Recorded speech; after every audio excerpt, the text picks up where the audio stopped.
इस सीरियल मन अति सुंदर की कहानी में एक बहुत बड़ा सस्पेंस और खतरनाक खेल चल रहा है। बाहर से देखने पर सबको लगता है कि एक बच्चा चोरी करने वाली औरत पुलिस से बचने के लिए भाग रही है, लेकिन असली सच उससे कहीं ज्यादा डरावना है। कहानी की शुरुआत होती है जब घर वालों को पता चलता है कि असली राध्या गायब है और उसकी जगह एक दूसरी औरत खुद को राध्या बनाकर उस घर में घुस चुकी है। वो औरत इतनी चालाक है कि पुलिस की नजरों में भी वही असली बहू दिखाई दे रही है। उसने पहले से ऐसा जाल बिछाया कि हर शक राध्या पर ही जाए। घर वाले पहले तो समझ नहीं पाते कि आखिर हो क्या रहा है, लेकिन धीरे धीरे उन्हें एहसास होता है कि यह कोई छोटी मोटी चोर नहीं, बल्कि बहुत बड़ी अपराधी है। वो औरत साफ कहती है कि उसे पैसे, गहने या दौलत नहीं चाहिए। उसे चाहिए एक ऐसा बड़ा और इज्जतदार परिवार जिसके नाम का इस्तेमाल करके वो अपने खतरनाक काम कर सके।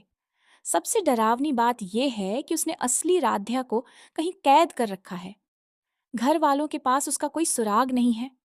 जब भी परिवार पुलिस को बुलाने की कोशिश करता है, उस औरत के फोन पर तुरंत वीडियो आ जाता है जिसमें राध्या की जान खतरे में दिखाई देती है।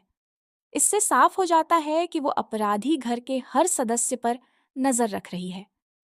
शायद उसने घर में कैमरे लगवा दिए हैं या उसके आदमी आसपास मौजूद हैं। प्रथम सबसे ज्यादा टूट जाता है क्योंकि उसे समझ नहीं आता कि अपनी पत्नी को कैसे बचाए। वो उस नकली औरत से विनती करता है, पैसे देने की बात करता है, लेकिन वो सिर्फ खेल खेल रही होती है। उसे परिवार का डर, दर्द और मजबूरी देखकर मजा आता है। वो बार बार यही जताती है कि अब इस घर की असली बहू वही है और असली राध्या सिर्फ उसकी कैदी बनकर रह गई है। इधर दादी और बाकी घर वाले डर में जी रहे हैं। उन्हें समझ नहीं आता कि पुलिस को सच बताएं या चुप रहें। अगर पुलिस को सब बता देंगे तो राध्या की जान जा सकती है, लेकिन अगर नहीं बताएंगे तो पूरा परिवार कानून के शक में आ सकता है।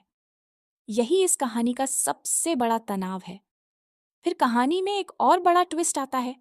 जिस बच्चे को लेकर पूरा शहर उस औरत को बच्चा चोर समझ रहा था, वो बच्चा असली नहीं, बल्कि एक गुड्डा निकलता है।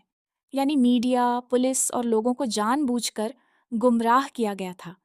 अब सवाल उठता है कि अगर बच्चा चोरी हुआ ही नहीं तो पुलिस उसे ढूंढ क्यों रही है और उसने राध्या को अगवा क्यों किया। यहीं से कहानी और रहस्यमयी बन जाती है। अब साफ हो जाता है कि उस औरत का असली मकसद बच्चा चोरी नहीं, बल्कि कुछ बहुत बड़ा अपराध है। उसने नकली ड्रामा सिर्फ इसलिए रचा ताकि पुलिस और लोगों का ध्यान दूसरी तरफ चला जाए। दूसरी तरफ वो आराम से इस परिवार की पहचान का इस्तेमाल करके अपने मिशन को पूरा कर सके। उस औरत के हाथ में हमेशा एक नकली बच्चा रहता है। वो उसे ऐसे संभालती है जैसे सच में उसकी जान उसी में बसती हो, लेकिन असल में वो गुड्डा उसके डर और धोखे का हथियार है। जब पुलिस घर के दरवाजे तक पहुंचती है, तब परिवार मजबूरी में झूठ बोल देता है, क्योंकि उन्हें डर है कि अगर पुलिस अंदर आई तो राध्या की मौत हो सकती है। इंस्पेक्टर को भी शक होने लगता है कि परिवार कुछ छुपा रहा है। अब पुलिस भी इस मामले को और गंभीरता से देखने लगती है।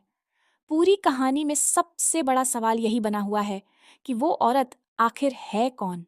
उसका असली नाम क्या है? उसका गैंग कितना बड़ा है? उसने असली राध्या को कहाँ छुपा रखा है?